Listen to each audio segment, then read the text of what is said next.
दशा माता की जय। जय श्री कृष्ण। स्वागत है भक्तों आप सभी का हमारे YouTube चैनल पर। भक्तजनों, आज हम आपको दशा माता की कहानी सुनाएंगे, जिसमें कि राजा नल और उसकी रानी दमयंती की कहानी का वर्णन सुनाया जाएगा। तो सभी भक्तजन हमारी दशा माता की कहानी को बड़े श्रद्धा भाव और प्रसन्नचित्त मन से सुने। आइए भक्तों, कथा को प्रारंभ करते हैं। चैत्र मास की 10वीं तिथि को दशा माता का पर्व मनाया जाता है। इस बार दशा माता का पर्व 24 मार्च को है। इस दिन दशा माता की कथा पढ़ने से सुनने से 10 गुना अधिक फल प्राप्त होता है। मान्यता है कि दशा माता की पूजा और कथा सुनने से घर में सुख समृद्धि आती है। एक राजा था जिसका नाम नल था और उसकी रानी का नाम दमयंती था। वह बड़े प्रेम से राज्य करता था। एक दिन एक ब्राह्मणी उनके पास आई। उस ब्राह्मणी ने रानी के पास आई। उसने गले में पीला डोरा बांध रखा था। रानी ने डोरा देखकर उससे डोरे के बारे में पूछा तो वह बोली, डोरा दशा माता का है, पहनने से सुख संपत्ति अन्य धन घर में आता है। उसने रानी को भी एक डोरा दे दिया। रानी के गले में डोरा बंधा देख राजा नल ने उसके बारे में पूछा। रानी ने सारी बात बता दी। राजा बोले, तुम्हें किस चीज की कमी है, इस डोरे को तोड़कर फेंक दो। रानी ने देवी का आशीर्वाद कहकर उसे तोड़ने से मना कर दिया, पर राजा ने डोरा तोड़कर फेंक दिया। रानी बोली, राजन, यह आपने ठीक नहीं किया।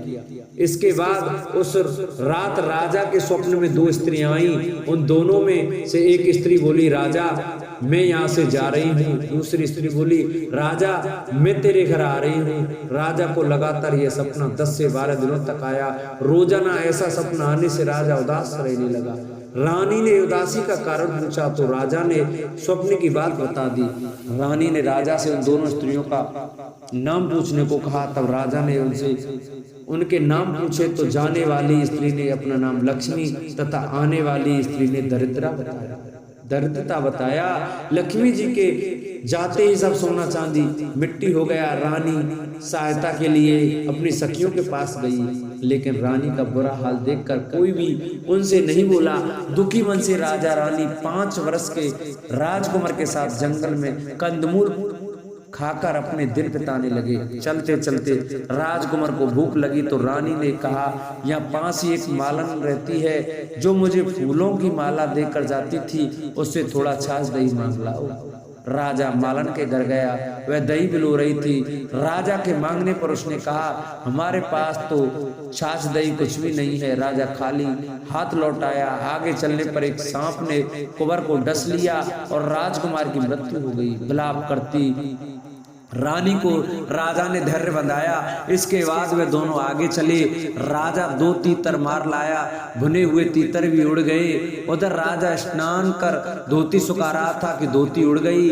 रानी ने अपनी धोती फाड़कर राजा को दी। वे भूखे प्यासे ही आगे चल दिए। कुछ आगे चलकर राजा के दोस्त का घर आया। वहां जाकर उसने मित्र को अपने आने की सूचना दी। मित्र ने दोनों को एक कमरे में ठहराया। वहां मित्र ने लोहे के औजार आदि रखे हुए थे। देव युग से वे सारे औजार धरती में समा गए। चोरी का दोष लगने के कारण वे दोनों रातों रात वहां से भाग गए। आगे चलकर राजा की बहन का घर आया।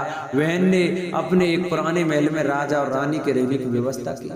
सोने के थाल में उन्हें भोजन भेजा, पर थाली मिट्टी में बदल गई। राजा बड़ा लज्जित हुआ। थाली को वहीं गाड़कर दोनों फिर चल पड़े। आगे चलकर एक साहूकार का घर आया। वह साहूकार राजा के राज्य में व्यापार करने के लिए जाता था। साहूकार ने भी राजा को ठहरने के लिए पुरानी हवेली में सारी व्यवस्था कर दी। पुरानी हवेली में साहूकार की लड़की का हीरों का हार लटका हुआ था। पास ही दीवार पर एक मोर अंकित था। वह मोर ही हार निकलने लगा। यह देखकर राजा रानी वहां से भी चले गए। इस पर रानी बोलती है कि किसी के घर जाने के बजाय जंगल में लकड़ी काट बेचकर ही हम अपना पेट भर लेंगे। रानी की बात से राजा सहमत हुआ। दोनों एक सूखे बगीचे में पहुंचे। उन दोनों के वहां पहुंचते ही बगीचे हरा भरा हो गया। यह देखकर बाग का मालिक बहुत प्रसन्न हुआ।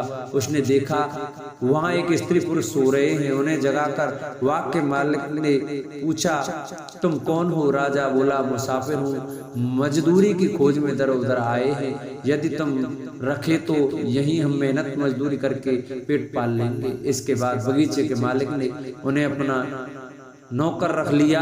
एक दिन बाग की मालकिन भी संपदा देवी की कथा सुन डोरा ले रही थी। रानी के पूछने पर उसने बताया कि यह संपदा देवी का डोरा है।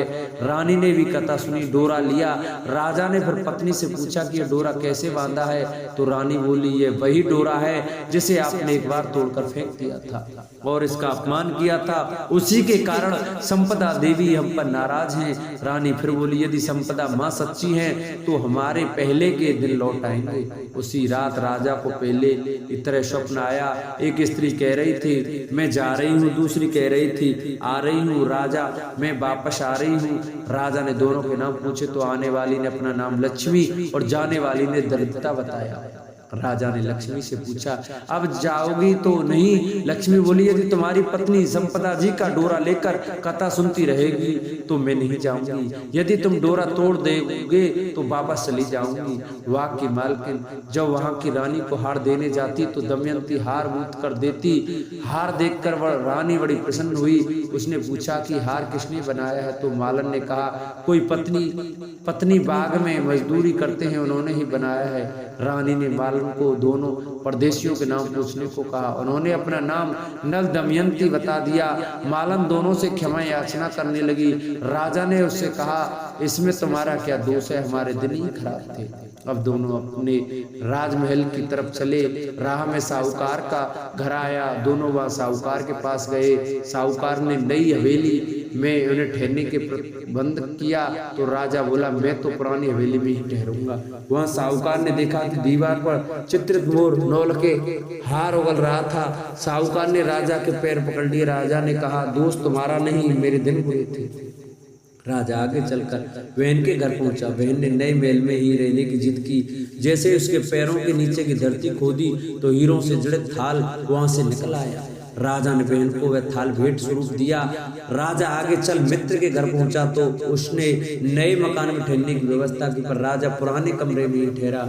वहीं मित्र के लोहे के औजार मिल गए। आगे चले तो नदी किनारे राजा की धोती उड़ गई थी, वह भी एक वृक्ष से लटकी हुई थी। वहां नहा धोकर धोती पहनी। राजा आगे चला तो देखा कि कुंवर खेल रहा है। माँ बाप को देखकर उसने उनके पैर छुए। नगर में पहुंचकर राजा की मालन दूध लेकर आई तो राजा बोला, आज दूध लेकर आ रही हो, उस दिन छाछ के लिए मना कर दिया था। रानी ने राजा से कहा, वह तो तुम्हारे बुरे दिनों का प्रभाव था। इसके बाद दोनों वहां से अपने महल की तरफ गए। रानी की सखियां धन धान्य से भरे थाल लिए गीत गाती हुई नौकर चाकर सब पहले की समान ही आ गए। दशा माता के डोरे का प्रभाव से ही उनको यह सब प्राप्त हुआ। इसलिए सभी को श्रद्धा पूर्वक माँ दशा माता की पूजा करनी चाहिए और स्त्रियों को कथा पूजन का डोरा धारण करना चाहिए। बोलो दशा माता की जय। जिन भक्तजनों को हमारी ये दशा माता की कथा अच्छी लगी हो वो हमारी वीडियो को ज़्यादा से ज़्यादा शेयर करें। जिन्होंने चैनल को सब्सक्राइब नहीं किया है वो चैनल को सब्सक्राइब करें, वीडियो को लाइक करें और कमेंट में दशा माता की जय अवश्य लिखें।